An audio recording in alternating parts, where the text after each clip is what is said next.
Hello everyone. आपका बहुत बहुत स्वागत है थारा सारथी यूट्यूब चैनल पर।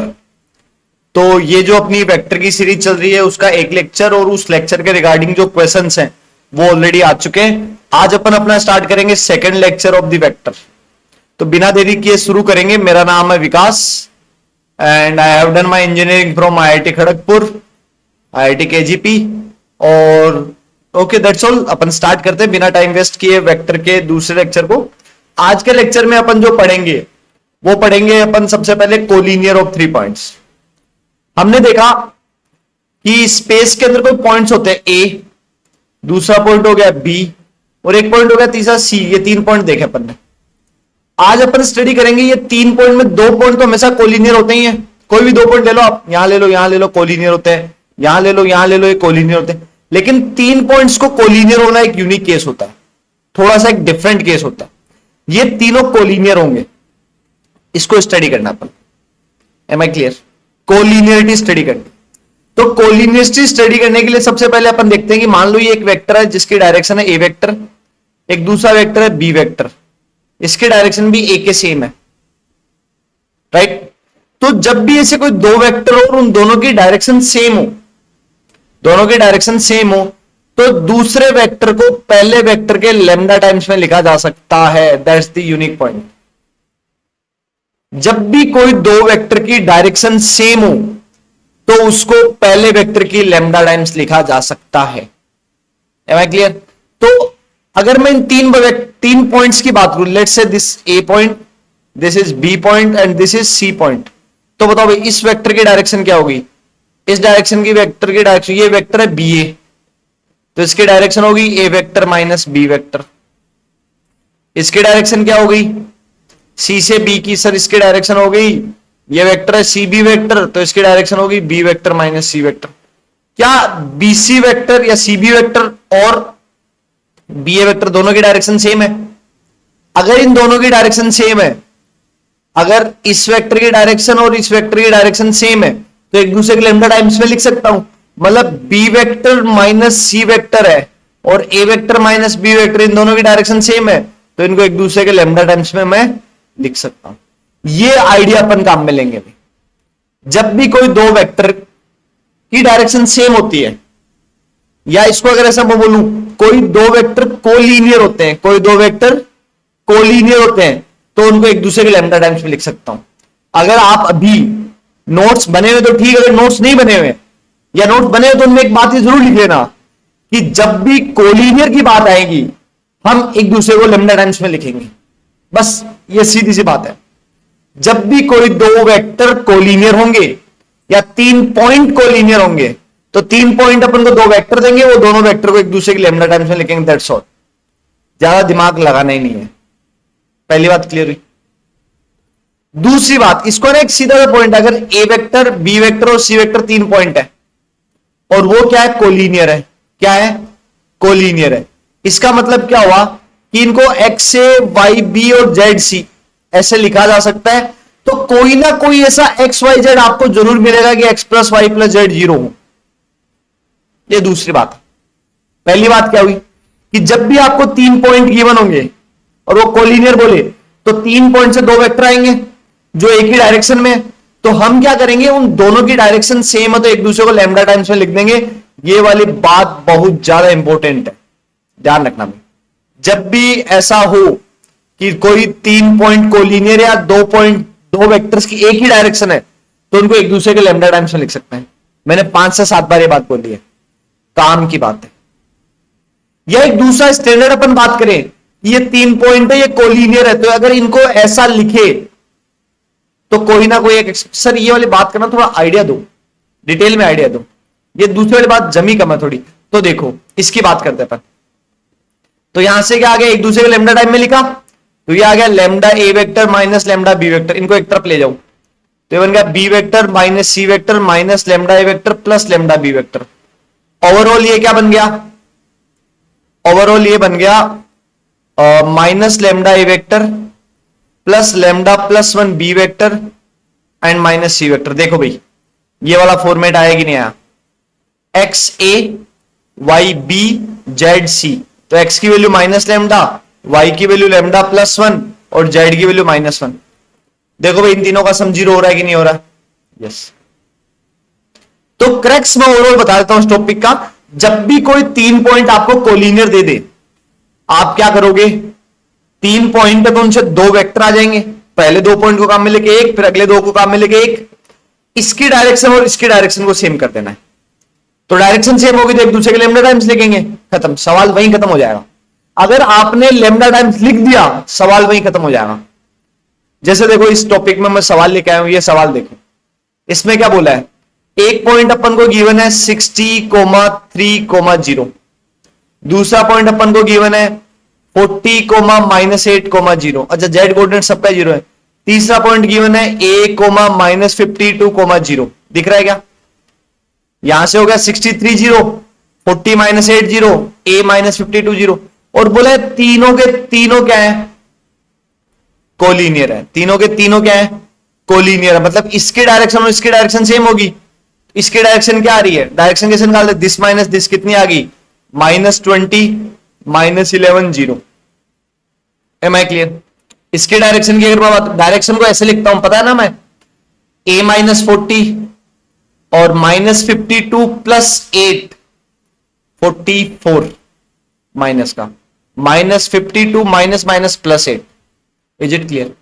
अब अगर ये कोलिनियर है तो एक दूसरे के लेमडा टाइम्स होंगे। मतलब क्या हो गया?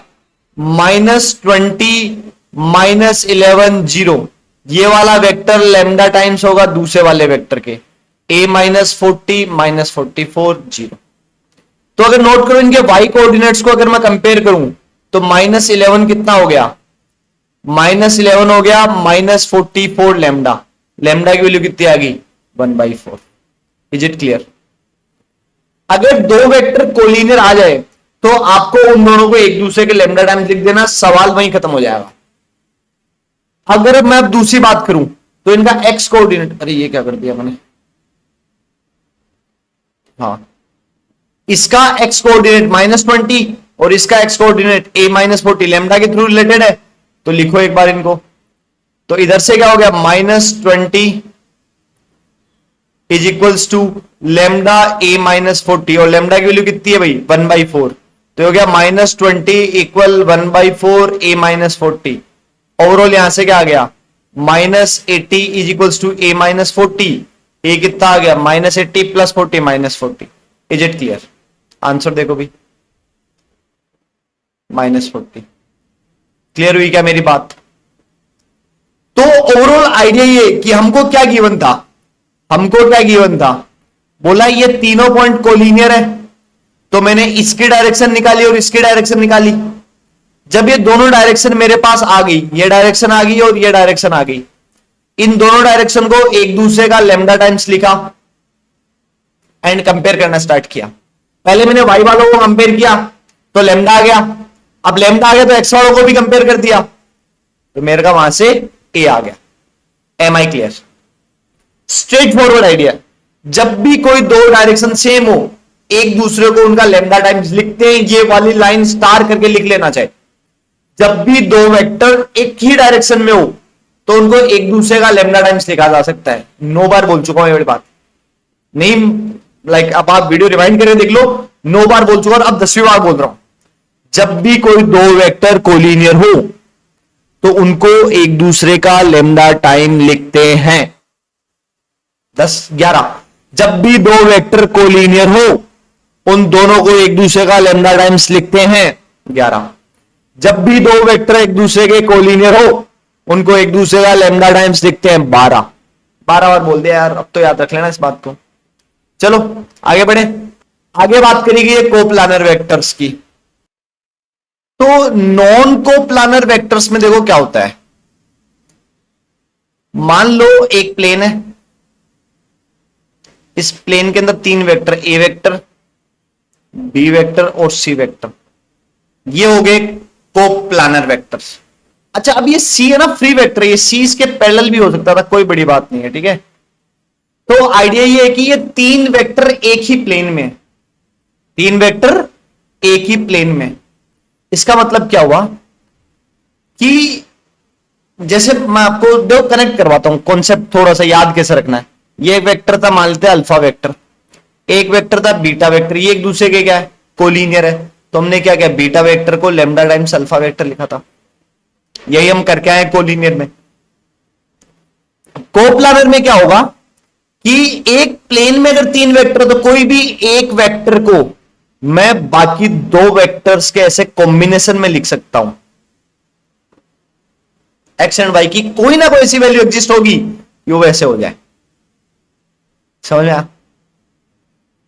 बी वेक्टर को मैं ना अल्फा ए vector plus beta C vector के टर्म्स में लिख सकता हूं, और सी वेक्टर को है ना मैं L A vector plus M B vector में लिख सकता हूं। तो जैसे मैंने बोला कि 12 बार बोली थी एक बात, क्या बोली थी, जब भी कोई दो वेक्टर को लीनियर एक दूसरे के लैम्डा टाइम्स में लिख दो। उसी हिसाब से जब भी कोई तीन वेक्टर को प्लानर है, तो कोई एक वेक्टर को बाकी दो में लिखा जा सकता है। Am I clear?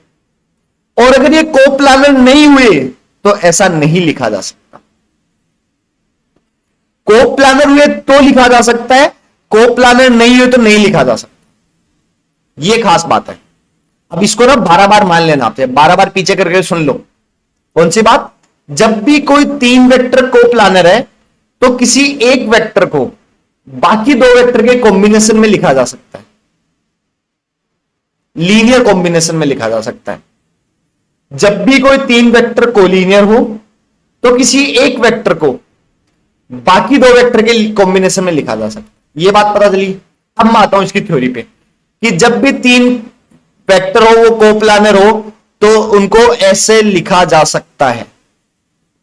ऐसा कोई ना कोई एक्स वाई जेड का पेयर एग्जिस्ट करेगा, जिसके लिए नॉन जीरो पेयर क्या एग्जिस्ट करेगा, नॉन जीरो ऐसा पेयर एग्जिस्ट करेगा जिसके लिए बात ट्रू।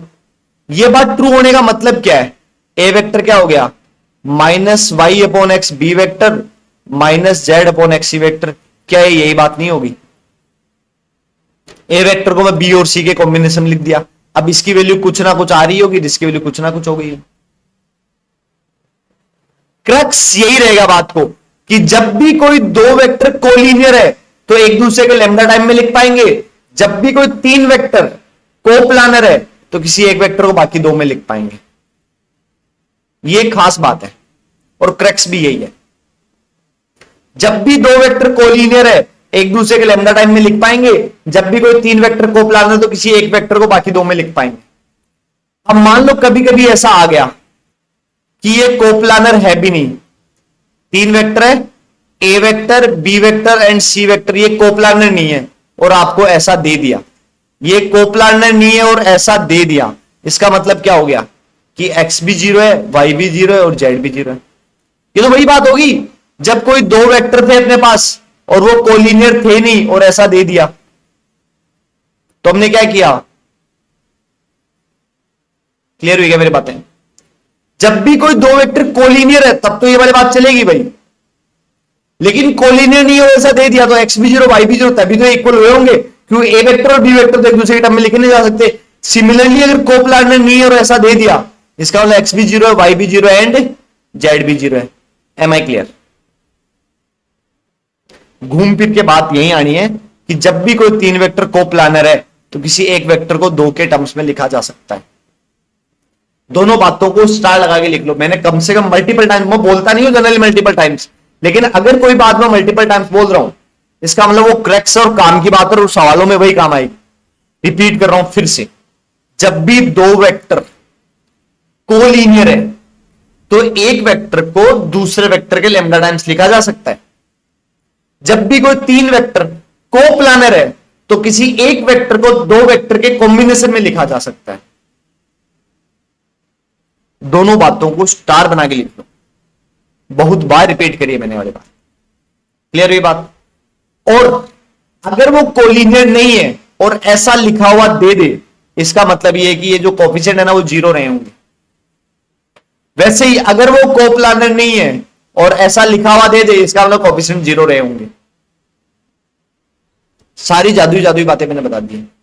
अब आओ सवालों के ऊपर, देखो क्या सवाल है। बहुत ही प्यारा और उम्दा और स्टैंडर्ड सवाल है। इसमें क्या बोला है, A vector B vector and C vector तीनों नॉन कोप्लानर है।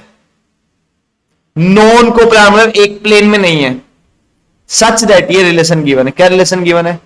A vector plus B vector plus C vector is equals to alpha D vector. दूसरा क्या गिवन है? B vector plus C vector plus D vector is equals to beta A vector. साफ साफ दिख रहा है LHS को सेम बनाया जाएगा। एलएचएस को क्या बनाया जाएगा? सेम।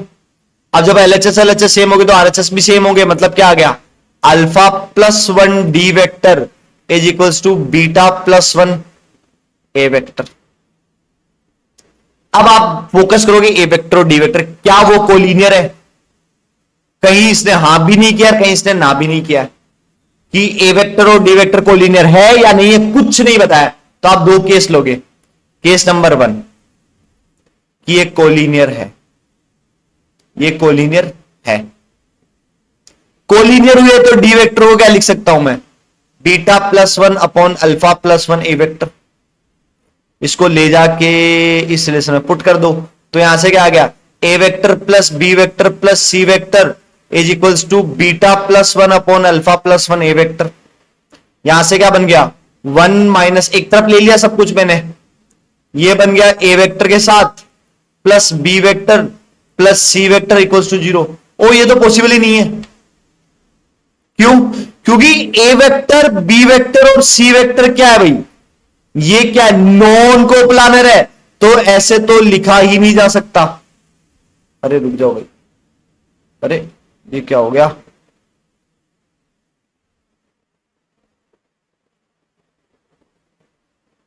हाँ भाई, जब ये नॉन कोप्लानर है तो ये क्या लिखा हुआ है? इसको ध्यान से देखो, ऐसा लिखा हुआ X A vector plus Y B vector plus Z C vector equals to zero. ये नॉन कोप्लानर है, नॉन कोप्लानर है तो एक्स वाई जेड जीरो होने चाहिए, बट ये तो जीरो ही नहीं है, तो वाई की वैल्यू वन। ओ हो कुछ तो गड़बड़ है, ऐसा तो नहीं लिख सकते भाई। तो ये वाला केस तो फेल हो गया। Am I clear? दूसरा केस ये है कि कोलिनियर है ही नहीं, ये नॉन कोलिनियर है। अगर ये नॉन कोलिनियर है, इसका मतलब क्या हुआ? इनको ऐसा लिखा ही नहीं जा सकता। इसका मतलब इनके कोफिशिएंट ही क्या रहे होंगे? जीरो रहेंगे। तो यहां से अल्फा की वैल्यू -1 एंड बीटा की वैल्यू -1 आई है। क्योंकि अगर ये कोलिनियर नहीं है तो इनको एक दूसरे की टर्म्स में लिखा भी नहीं जा सकता ना। कोलिनियर नहीं तो लिखा भी नहीं जा सकता, और लिखा नहीं जा सकता इसका मतलब क्या है? कि ये कोफिशिएंट जीरो रहेंगे। यही दो बातें मैंने पीछे बताई थी कि आइदर दे आर कोलिनियर तो एक दूसरे के लैम्डा टाइम में होंगे, कोलिनियर नहीं हो तो कोफिशिएंट जीरो रहे होंगे। इसका मतलब अल्फा -1 रहा है और बीटा -1 रहा है। यहां पुट करो इसमें, अगर यहां -1 पुट करते हैं तो ये क्या बनता है? A vector plus B vector plus C vector equal to minus D vector. पूछा गया A plus B plus C D की वैल्यू, तो इधर आ गया, जीरो आ गया। Am I clear? तो नॉन कोलिनियर और नॉन कोप्लानर, मैं फिर रिपीट कर देता हूं, आपको क्या पता होना चाहिए। आपको क्या पता होना चाहिए? पहली बात, अगर एक मिनट जगह है क्या मेरे पास? मैं फिर से लिख देता हूं, मेरे को कोई जोर नहीं आएगा ऐसे लिखने में। यहां नीचे देखो थोड़ी सी जगह मिल गई। अगर ए वेक्टर एंड बी वेक्टर एक दूसरे के कोलिनियर है तो ए वेक्टर को लेमडा बी लिख सकता हूं मैं। और अगर कोलिनियर नहीं है और ऐसा दे दे, इसका मतलब एक्स और वाई दोनों जीरो है। दूसरी बात, A vector B vector and C vector ये एक दूसरे के कोप्लानर है, इसका मतलब ए वेक्टर को ऐसे लिखा जा सकता है X B vector plus Y C vector. और अगर ये कोप्लानर नहीं थे और ऐसा दे दे, इसका मतलब क्या हो गया? एक्स भी जीरो, वाई भी जीरो और जेड भी जीरो। किसी ने मेरे को एक बात और कही थी जब मैं सवाल करवा था, बोला सर एक काम करो आप ना, इसमें ना पूरे को अल्फा -1 से मल्टीप्लाई कर दो। किससे मल्टीप्लाई कर दो? अल्फा +1 से, और फिर ये वाला कॉन्सेप्ट लगा दो, काम हो जाएगा, तब भी यही वैल्यू आएगी। हाँ आएगी, ट्राई कर सकते हो आप।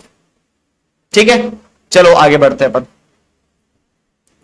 हाँ भाई, linearly dependent and linearly independent vector. देखो इस कॉन्सेप्ट में क्या होता है, आपको मैं इसको पहले एक 3D में लेके जाता हूं। ठीक है, ए वेक्टर बी वेक्टर और सी वेक्टर ये कोप्लानर है, पहला केस। ये क्या है? कोप्लानर। कोप्लानर हुआ मतलब ए वेक्टर को मैं कैसे लिख सकता हूं? इन दो के कॉम्बिनेशन में लिख सकता हूं। इसका मतलब क्या है? ए बी और सी पर डिपेंड कर रहा है। और कैसे डिपेंड कर रहा है? लीनियरली। लीनियर कॉम्बिनेशन में लिखा ना, ये लीनियर कॉम्बिनेशन है। एक्स बी प्लस बी का कोई स्क्वायर नहीं है, सी का कोई स्क्वायर नहीं है, तो लीनियर रिलेशन। बी वेक्टर की पावर 1 है, सी वेक्टर की पावर 1 है, तो ये डिपेंड कर रहा है इस पे।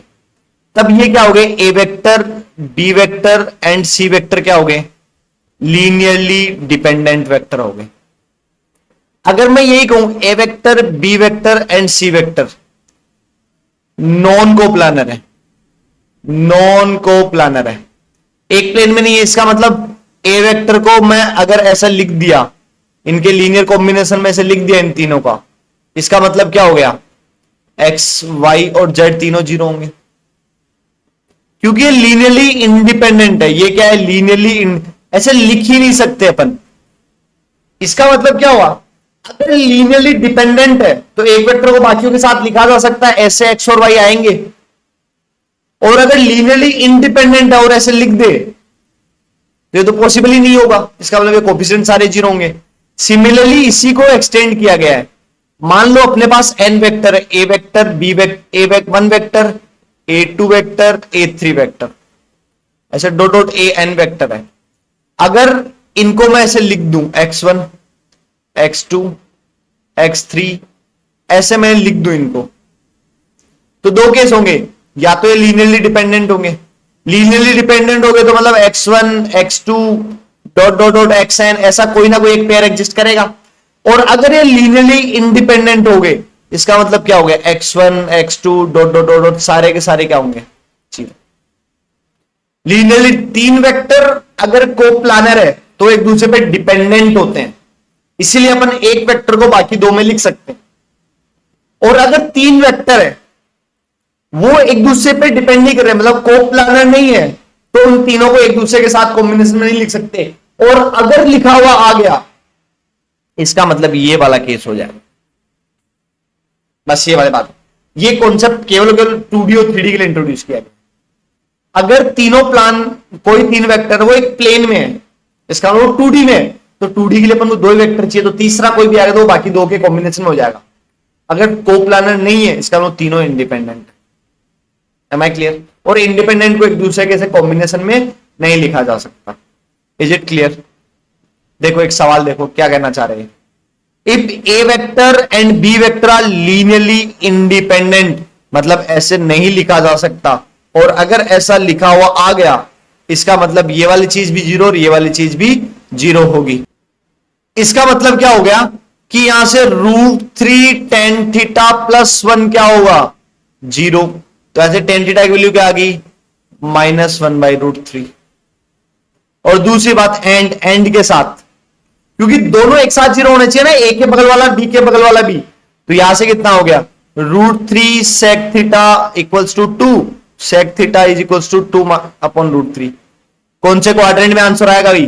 tan थीटा नेगेटिव है, मतलब सेकंड या फोर्थ में आएगा, सेकंड या फोर्थ में होता है। और sec थीटा पॉजिटिव है, मतलब फर्स्ट और फोर्थ में आएगा। तो ओवरऑल अपना आंसर फोर्थ क्वाड्रेंट में आएगा। ये वाली बात समझ में आएगा। और फोर्थ क्वाड्रेंट में देखो भाई, tan थीटा 1/√3 कितने डिग्री पे होता है? 30 डिग्री पे। या sec थीटा 2/√3 कहां होता है? 30 पे, मतलब ये एंगल 30 है। तो यहां का आंसर हो गया 2n पाई माइनस 30 डिग्री, मतलब 2n पाई माइनस π/6। सर यहां तो आंसर ये, यहां ये दिया हुआ है, तो क्या दिक्कत है? 2n पाई को ऐसे भी तो लिख सकते हैं, 2k पाई प्लस 2 पाई अलग से ले सकते हैं ना अपन, माइनस π/6। तो ये क्या हो गया? 2k पाई माइनस 11 π/6 प्लस का। अगर अब आपको ये बात समझ आ गई, अगर नहीं ये बात समझ में आई है, तो इन फ्यूचर जल्दी ट्रिग्नोमेट्रिक इक्वेशंस के मैं लेक्चर डालूंगा, उसमें ये वाली बात डिटेल में समझाऊंगा कि ऐसे कैसे लिख देते हैं अपन। कहां पे डालूंगा मैं? Trigonometric equations. जल्द ही लेक्चर आने वाले हैं, मे भी 3-4 दिन में, या मे भी आप जब ये वीडियो देख रहे हो तब तक आ भी चुके हो। ठीक है, तो ये अपना आंसर हो गया, ट्रिग्नोमेट्रिक इक्वेशंस का पार्ट है। कितना आसान सवाल है। लीनियरली इंडिपेंडेंट है, मतलब एक दूसरे के लीनियर कॉम्बिनेशन में नहीं लिखे जा सकते, तो इनको जीरो कर दो, खत्म बात, ज्यादा सोचता ही नहीं है। चलो आगे बढ़े। आगे और क्या है भाई, कौन सा टॉपिक है? Verification if three given vectors are linearly independent और लीनियरली डिपेंडेंट। हाँ भाई, अगर मान लो तीन वेक्टर आपको मैंने गिवन है, ए वेक्टर गिवन है a1 i के प्लस a2 j के प्लस a3 k के। एक वेक्टर मैंने आपको दे दिया b1 जो कि ऐसा दिख रहा है b1 b2 b3। ये क्या है भाई, मान लेता हूं कि ये लीनियरली डिपेंडेंट है। लीनियरली डिपेंडेंट है मतलब ये कोप्लानर है, या कोप्लानर मतलब लीनियरली डिपेंडेंट है, एक ही बात है। तो अगर ये लीनियरली डिपेंडेंट है, इसका मतलब ये वाली चीज, अभी ये क्यों हुई कैसे हुई, इसका जवाब आपको बहुत आगे जाके मिलेगा, जब मैं आपको स्केलर ट्रिपल प्रोडक्ट पढ़ा दूंगा तब मिलेगा। अभी के लिए मान के चल रहा हूं कि अगर ये कोप्लानर है तो ये चीज होगी, अगर लीनियरली डिपेंडेंट है तो ये चीज होगी, इनका डिटरमिनेंट जीरो होगा। अगर लीनियरली डिपेंडेंट है तो डिटरमिनेंट जीरो होगा, कोप्लानर है तो डिटरमिनेंट जीरो होगा। अगर इस डिटरमिनेंट को डेल्टा बोल देता हूं, डेल्टा जीरो, इसका मतलब ये लीनियरली डिपेंडेंट है या कोप्लानर है। और अगर डेल्टा जीरो नहीं है, इसका मतलब ये लीनियरली इंडिपेंडेंट है और नॉन कोप्लानर है। Is it clear?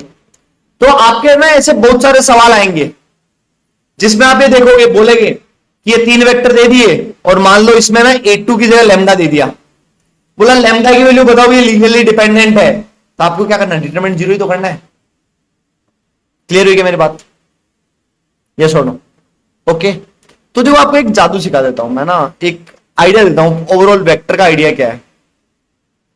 देखो, अगर कोई दो वेक्टर है, अगर कोई दो वेक्टर है एक दूसरे की कोलीनियर है तो ये लीनियरली डिपेंडेंट होंगे।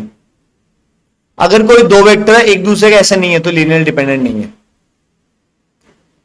अगर मैं 3D 2D की बात कर रहा हूं, ये किसकी बात हो रही है, 2D की या 1D की, 1D बोल देता हूं, एक ही डायरेक्शन में, ये 2D भी आ गया इसमें ना। अगर तीन वेक्टर है वो एक ही प्लेन में है, इसका मतलब लीनियरली डिपेंडेंट है। तीन वेक्टर एक प्लेन में नहीं है तो इसका मतलब लीनियरली इंडिपेंडेंट है। बस ये बातें जानना। Am I clear? तो ओवरऑल आइडिया देखो, कोलिनियर, मैं पूरा चेक लेक्चर बार बार रिवाइज करवा रहा हूं आपको क्योंकि ये आइडिया इंपॉर्टेंट है, बार बार इनको फ्यूचर में काम में लूंगा मैं। अगर कोई दो वेक्टर कोलिनियर है, एक दूसरे के लैम्डा टाइम्स में लिखूंगा।